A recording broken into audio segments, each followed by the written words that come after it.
Hey, it's MK and I am back with another Christy's Beautiful Life 30 Days of Sketches. This is the sketch that I will be trying to recreate today. And I have a few bits and pieces that are randomly left over from die cuts that I previously cut out, chipboard pieces from gosh knows where. I have no idea, in all honesty. I have this seaweed looking, well, I've always used it as seaweed. I don't know what it is, but it's from Creative Memories and it's been in my stash to where it's kind of bending and whatnot. So I'm going to go ahead and use it all up. I have some of these teardrop looking pieces. I thought I would use them as splashes or at least try to see if they work with my layout. And then I have a ton of little punch outs from a paper pumpkin, some starfish and sand dollars, I think is what they're called, or I don't know, but they're a little on the glittery side.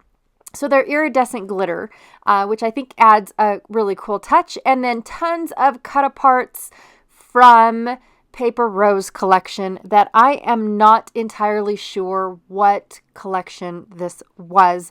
I only got my hands on the 6x8 pieces, and mostly what I did was cut apart the little cards. Then I also have these simple vintage coastal brads, and I just want to use the peachy pink brads that are in there because of the way that they match the color of the Paper Rose paper. And then I have this photo. It's of the exact same catfish that I've already scrapbooked,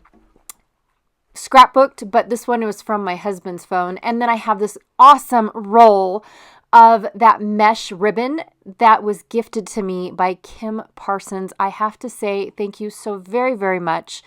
I offered to actually pay for it, and she said, no, I'm going to send it to you because of the fact that I was helping her out with a few cut files. So thank you very much. I appreciate that over and over and over again. And then I have a background.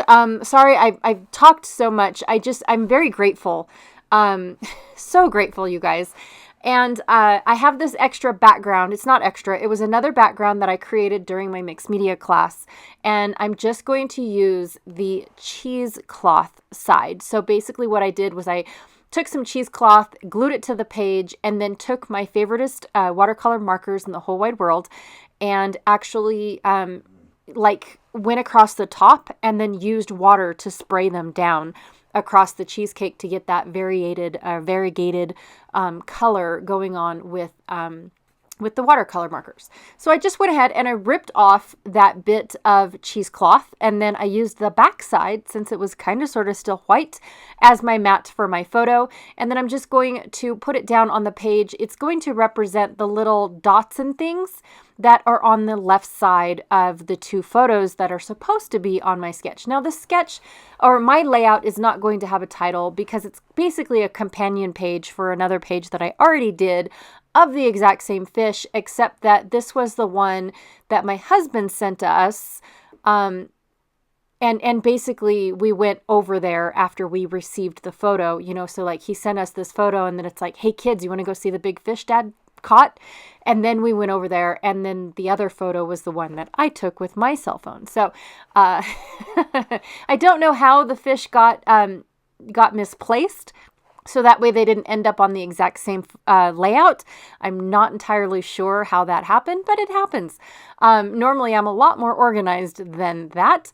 But because of the dimension of everything that is going to go on this layout, I am using double-sided tear tape as opposed to my my ATG gun and the double-sided tape that's in that. I just want to make sure that everything stays sticky. So I'm going to put the double-sided tape on the backside of my photograph. Then eventually I'm going to flip it over and put the double-sided tape on the mesh portion as well to make sure that it stays stuck to the cheesecloth, because that's a lot of dimension on top of dimension, and the double-sided tape just isn't enough.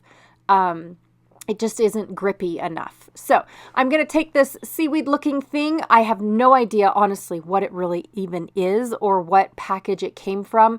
It's one of the last ones. Excuse me for 5 seconds. I am so sorry about that. My puppies wanted outside. So anyways, I forgot what I was saying, but I wanted to say, I think I was talking about the Creative Memories die cut that I received. It's a laser cut print, and they're 12-inch borders, and I just absolutely love them. Every time they come out, I try to go and scope them out and see if it's something that I am definitely wanting in my stash, because they are just so unique, and I love them for their uniqueness, and they're 12-inch long as well. So anyways, just going ahead, and I decided to start gluing everything down. Normally, I'm a tester. I like to see where things fit and how things are going to tuck into each other before I just go at gluing everything down. But I kind of already had a thought process in mind, and so I definitely knew where I wanted pretty much everything to go. I just didn't want to spend the time to figure it out first and then go back and try to glue it back exactly the way I have it. It seems like nothing ever goes back the same way twice. Even if you take pictures, it still never goes back in the exact same spot. So I just thought, you know what? I'm going to go ahead and just start playing. Yep. Gluing and pop dotting and the works. Go is what I'm going to do. And the first thing I did was I'm concentrating more on where the 2 right side flowers are. So she's got a small little cluster over on the right side edge, as well as down kind of on the side of the bottom photo. Well, because I'm only using the one photo, I thought, oh, okay, well then I can have my little flower kind of going a little underneath the photo and around, and just make it a little bit more. I am ignoring the flower up on the upper left corner, just because I really honestly almost left off the entire right side too, because I thought they were too close together. But I do end up liking how it looks. I've already talked about this fish before. This was a huge catfish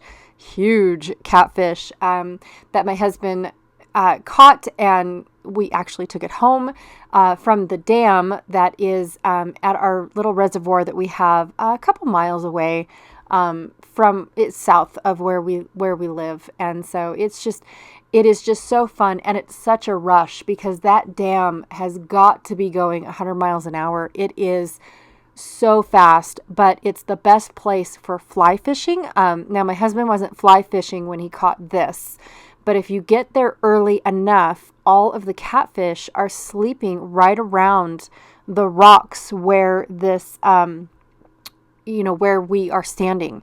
And it's kind of like a dome of rocks on at the end of the dam. So you have to climb down it quite a ways. It is definitely not a recommended fishing spot. It's a fish at your own risk type of deal. But yeah, it's really cool if you get there uber early enough, and we usually stay until a little after lunchtime to let the kids fish and cool off in the summertime and whatnot. And it's so easy to catch 5 to 7 of these big monsters first thing in the morning. All right, so I just tucked and wove all of my little things in place. I tried to tuck the roses in enough to where they almost didn't look like roses, but I didn't mind if they did. It's just a fun decoration. I actually just love the color combination as opposed to whether or not it meant anything. I really do love that dark blue and that coral color. It is just beautiful combination together. All right. Thank you so much for hanging out with me today. I apologize again for the interruption that I had. Thank you so much. Be sure to check out everyone else that is playing along with Christy's Beautiful Life, 30 Days of Sketches. All of their links are down below in the description box, as well as everyone else that created the sketches for the 30 days. Are also viewed down below. So if you guys are interested in where the sketch comes from, that is a great resource right there because they're all listed instead of just today's. You get to see them all. All right. Thank you so much, and I'll check y'all later. Bye.